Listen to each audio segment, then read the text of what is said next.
আজকের সিলেটের সবচেয়ে আলোচিত সংবাদ হল সুরমা নদী থেকে প্রায় 50,000 ঘনফুট পাথর বোঝাই 9টি নৌকা জনতা কর্তৃক আটক এবং পুলিশের জিম্মায় নেওয়া। গত মঙ্গলবার গভীর রাতে সিলেট পাসপোর্ট অফিসের কাছে এই ঘটনা ঘটে। ঘটনার বিস্তারিত। কানাইঘাটের লোভাছড়া কোয়ারি থেকে আনা এই পাথরগুলো পাচার করা হচ্ছিল বলে অভিযোগ করেছেন আটককারীরা।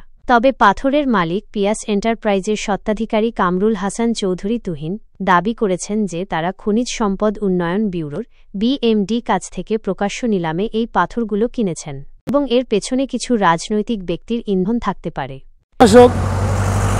টেন্ডার দেয় লুবাসুরা সিলেটস্থ কানাইঘাটের লুবাসুরায় 44 লাখ প্রায় 45 লাখ 44 লাখ 21,000 সামথিং আমাদের ইয়েতে জেলা প্রশাসক টেন্ডার দেয়। তখন আমরা শিডিউল কিনি প্রায় 8-9 জন, তারই মধ্যে 4 জন এই টেন্ডারে পার্টিসিপেট করে, অংশগ্রহণ করে। তার মধ্যে এই 4 জনের মধ্যে সর্বোচ্চ রেটদারি আমাদের কোম্পানি পিয়াস, মেসার্স পিয়াস পেয়ে আমরা এই টেন্ডারটা পাই। ধারাবাহিকভাবে আমরা যখন টাকাটা গভর্নমেন্টকে দেই, ট্যাক্স ব্রেক দিয়ে আমরা যখন এই টেন্ডারটা পাই, ট্যাক্স ব্রেক দেওয়ার পরে জেলা প্রশাসক, ম্যাজিস্ট্রেট, সচিবালয় থেকে প্রশাসনের নেতৃবৃন্দরা লুবাছড়ায় গিয়ে আমাদেরকে সমঝিয়ে দেয়। কিন্তু কিছু অসৎ লোকেরা এটা বিভিন্ন প্রক্রিয়া করে, বিভিন্ন কৌশল করে চেষ্টা করতেছে আমাদের কাছ থেকে চাঁদা আদায়ের, কিন্তু এতে আমরা রাজি হই নাই। গতকালকে আমাদের নৌকা যখন আসতেছে, দেখি এই নতুন ব্রিজের পাশে আপনার মোগলবাজার থানার একোয়ারের ভিতরে পড়ে কিছু চাঁদাবাজরা আমাদের নৌকাগুলা আটক করে। তাৎক্ষণিক পুলিশ খবর পেয়ে এই চাঁদাবাজের নৌকাগুলা উদ্ধার করে তাদের আওতায় নিয়ে যায়।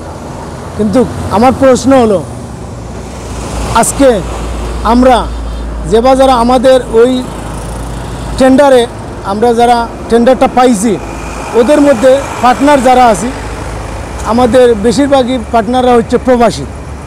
তো আমার কথা হলো, 5 তারিখ পরে ফেসিস্টের পরে মানুষ মনে করে 5 তারিখ পরে বাংলাদেশে ব্যবসা করলে নিরাপদ, কিন্তু বর্তমানে যে সিচুয়েশন চলতেছে চাঁদাবাজদের কারণে বাংলাদেশে ব্যবসা করাটাই আমাদের মধ্যে একটা কি বলবো, মানে আমরা উদ্বিগ্নে থাকি। আমরা লিজ যদি না নিতাম, তো প্রশাসনের, গভর্নমেন্টের মানুষ আমাদেরকে গিয়ে হস্তান্তর করে দিত না আমাদের হাতে।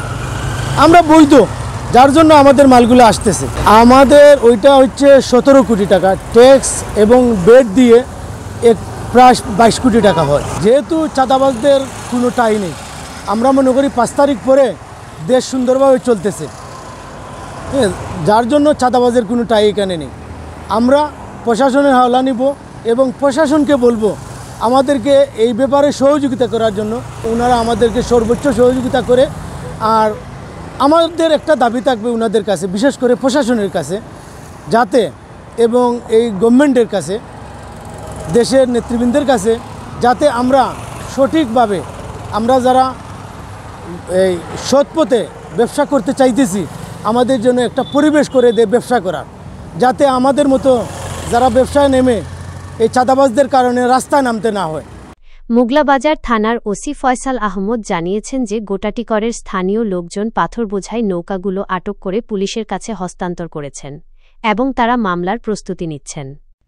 এই ঘটনা সিলেটে বেশ চাঞ্চল্যের সৃষ্টি করেছে, কারণ একদিকে যেমন পাথর পাচারের অভিযোগ উঠেছে, তেমনি অন্যদিকে বৈধভাবে কেনা পাথরের পরিবহন বাধাগ্রস্ত করার অভিযোগও উঠেছে।